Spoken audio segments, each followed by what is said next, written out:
let's go ahead and get started then. Uh, how has your week of meditation been going, Clive? Yeah, well, I've nothing new to report. I'm doing it on a regular basis. It sometimes lasts longer than others, but I think uh, I'm coming to the conclusion that what I need to do is maintain a healthy optimism. Just like everybody else at my age, I've got health issues and things like that.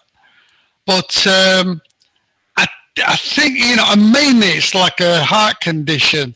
But I think that if I'm in a good mood and feeling optimistic and all that, nothing bothers me. And I think that meditation is helping me kind of in maintaining that attitude.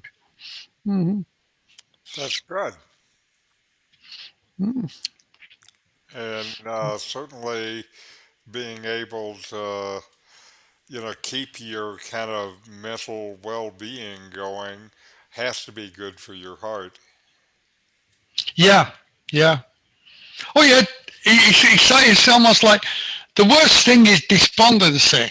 If you get despondent, it kind of, you know, I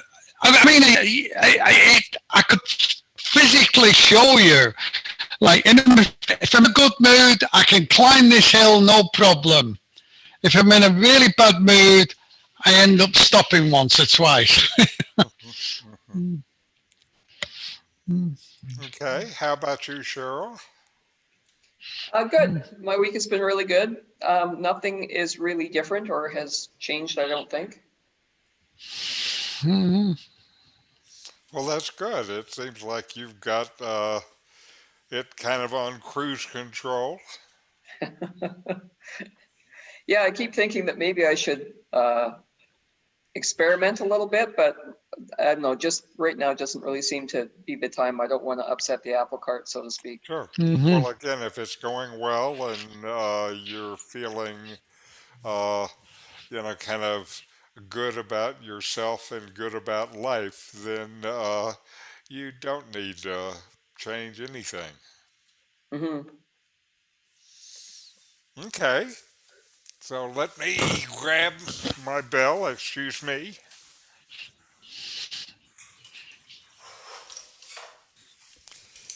And then let us see if we can get started for today. And before the first meditation, I like to say a little bit and talk about meditation is present moment awareness. You've heard that many times. Paying attention on purpose to the present moment, non judgmentally, fully receiving whatever is experienced, then let it go. Do not dwell on thoughts that enter your mind. The need to empty the mind while sitting is what is to be realized, all the while concentrating on your breath. Breathe in and exhale out, and truly realize the moment of this time that is just for you. It is your place, your time. You are at home. So now let us meditate for 10 minutes.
All right.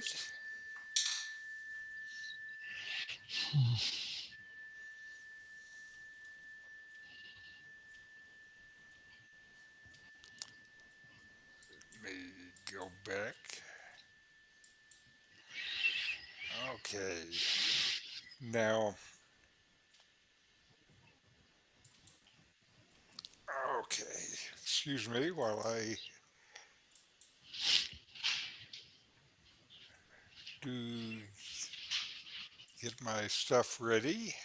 Now, today, what I want to talk about is part of the Buddha's teaching that he stressed.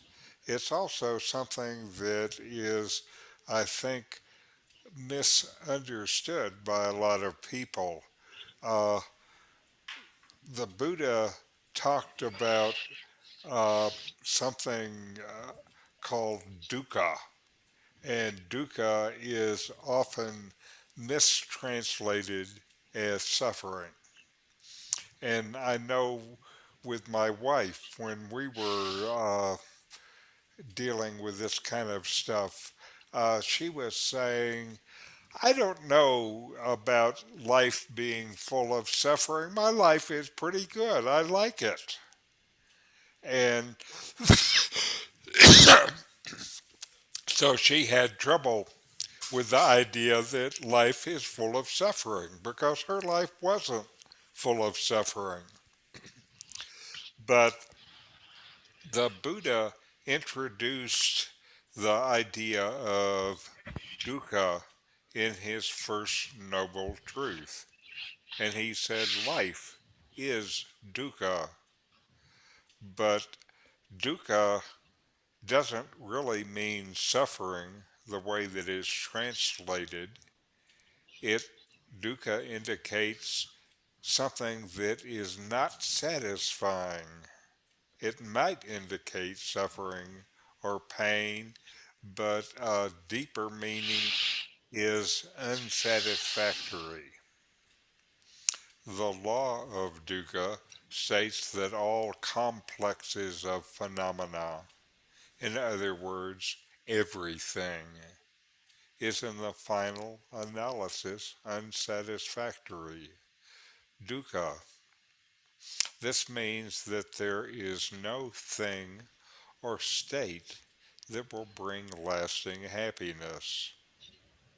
We all want happiness, and the kind of happiness we really want is happiness that lasts. The Buddha didn't speak English. He lived in India 25 centuries ago, and people forget this and get stuck on the definition of English words used in translations. But remember, the Buddha didn't use the English word suffering. What he said is that life is dukkha.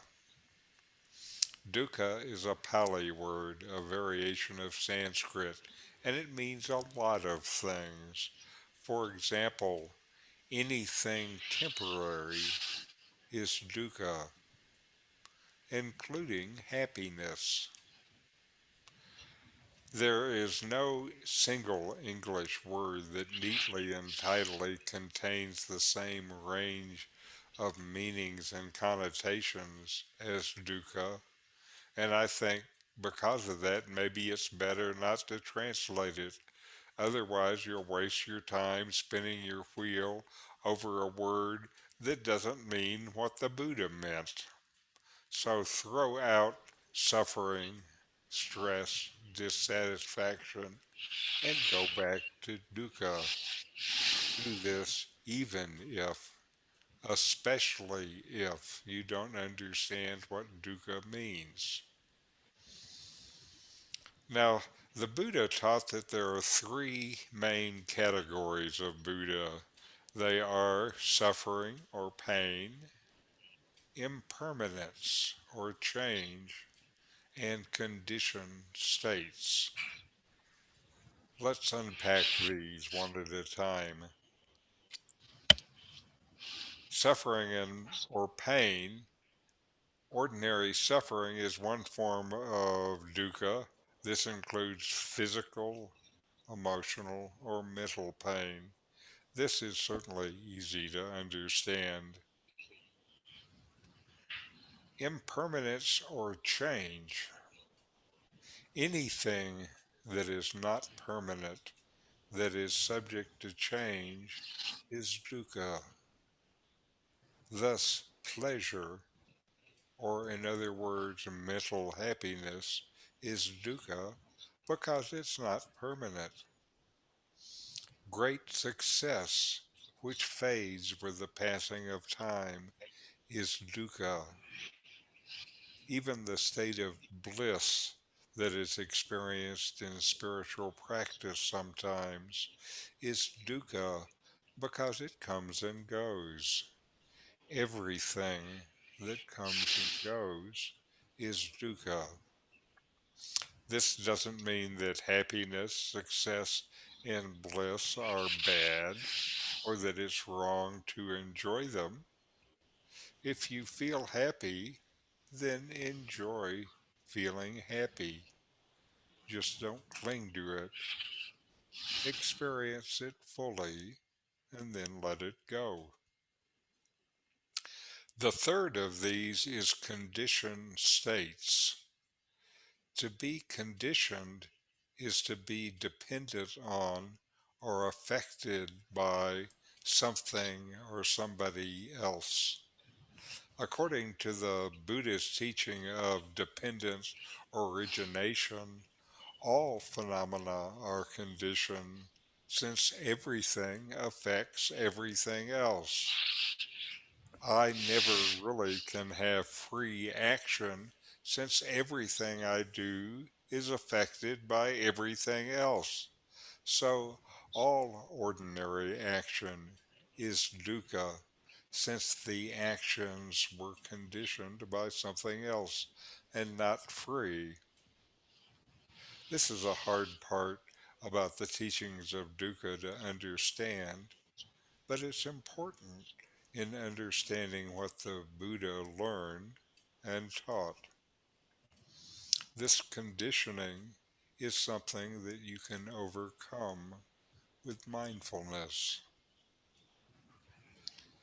The historical Buddha once summarized his own teachings this way: both before and now, it is only dukkha that I describe, and the cessation of dukkha. Buddhism will never be clearly understood unless you grasp the deeper meaning of dukkha. Note that the Buddha talks about the cessation of dukkha. How can something that affects everything, dukkha, be overcome? We'll talk more about that later. Now I have a short video from Alan Watts. Remember Alan Watts? Fortunately, Mhm. while he was talking, they recorded some of the stuff, and it's good stuff. So here, let me get to it.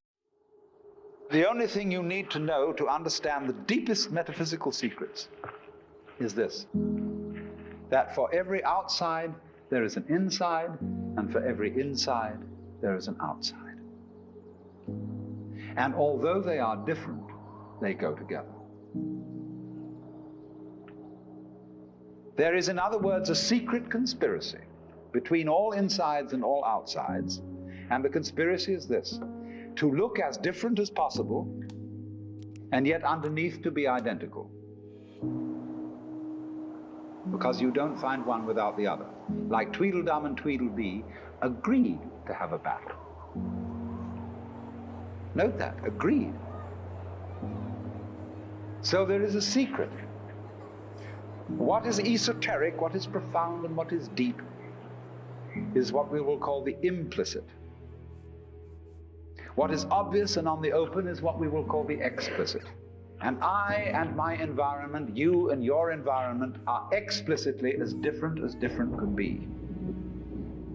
But implicitly, you go together. And this is discovered by the scientist when he tries, as the whole art of science is to describe what happens exactly. And when he describes exactly what you do, he finds out that your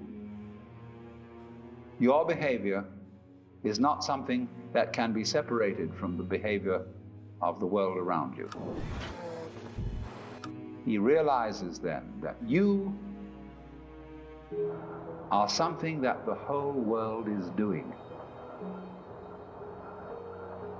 Just as when the sea has waves on it, all right, the sea, the ocean is waving. And so each one of us is a waving of the whole cosmos, the entire works, all there is. And with each one of us, it's waving and saying, yoo-hoo, here I am. Only it does it differently each time. Because variety is the spice of life. But you see, the funny thing is, we haven't been brought up to feel that way. Instead of feeling that we, each one of us, are something that the whole realm of being is doing, we feel that we are something that has come into the whole realm of being as a stranger. When we were born, we don't really know where we came from, because we don't remember. And we think when we die, that's just going to be that. Some people console themselves with the idea that they're going to heaven, or that they're going to be reincarnated, or they're going to Summerland or something, you know. People don't really believe that. For most people, it's plausible. The real thing that haunts them is that when they die, they're going to sleep and never going to wake up. They're going to be locked up in the safe deposit box of darkness forever.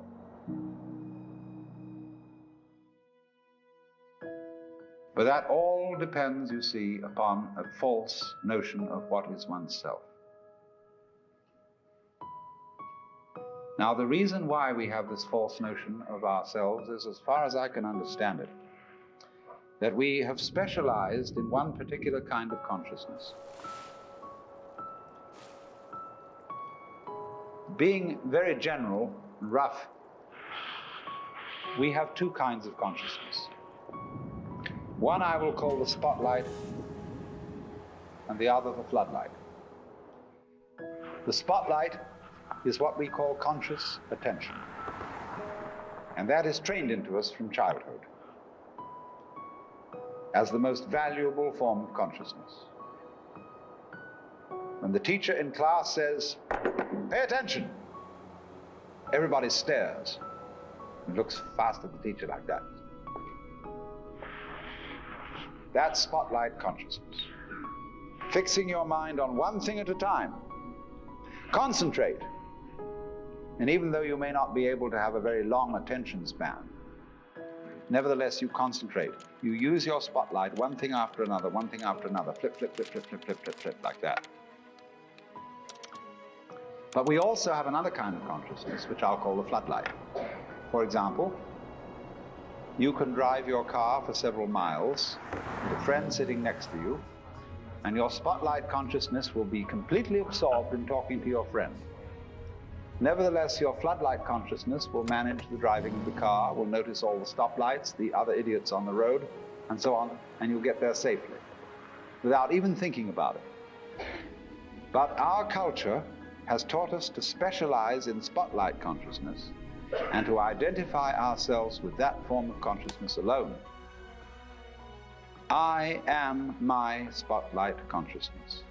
My conscious attention, that is my ego, that is me. And very largely we ignore the floodlight. Now, the floodlight consciousness is working all the time. Every nerve end that we have is its instrument.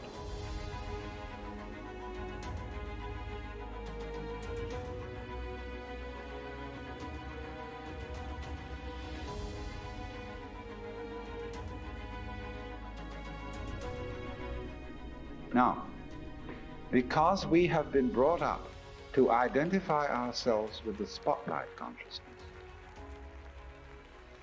and the floodlight consciousness is undervalued, we have the sensation of ourselves as being just the spotlight, just the ego that looks and attends to this and that and the other. And so we ignore and are unaware of the vast, vast extent of our being. People who by various methods become fully aware of their floodlight consciousness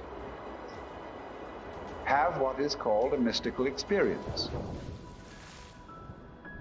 or a cosmic consciousness, because they discover that the real deep, deep self, that which you really are fundamentally and forever, is the whole of being. All that there is, the works, that's you. Just as a sun or star has many rays, so the whole cosmos expresses itself in you, in you, in you, in you, in you, with all the different variations. It dances with infinite variety. But every single dance that it does, that is to say, you, is what the whole thing is doing. But you see, we forget it. We don't know. We've been brought up in a special way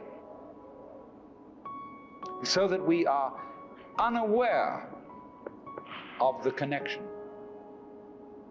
The external world is your own body extended.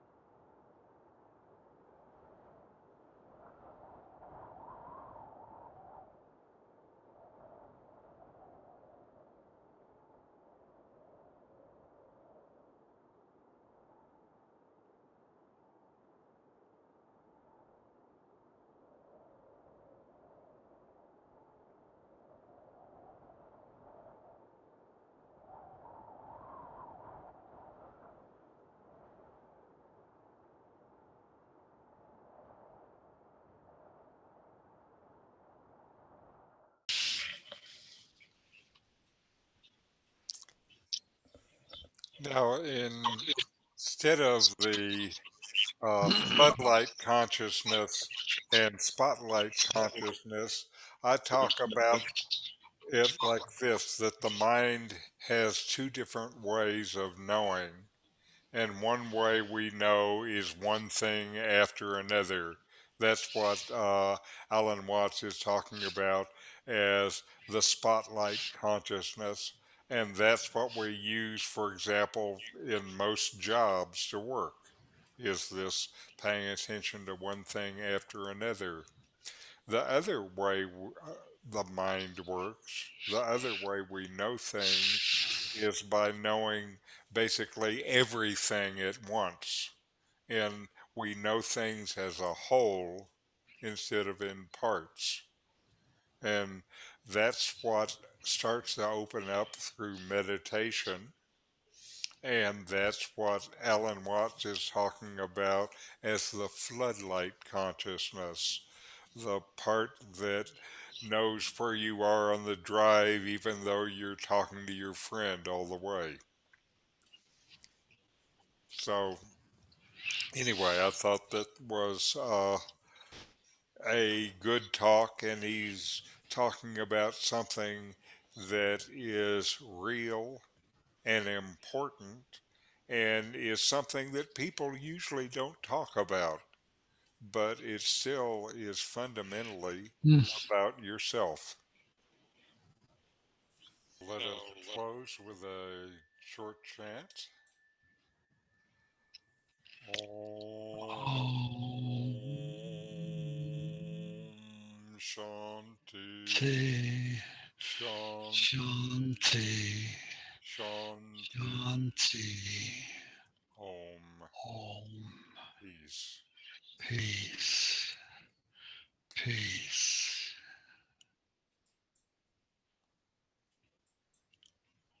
All right. Now, I gave you a lot of material again today. Any questions or comments?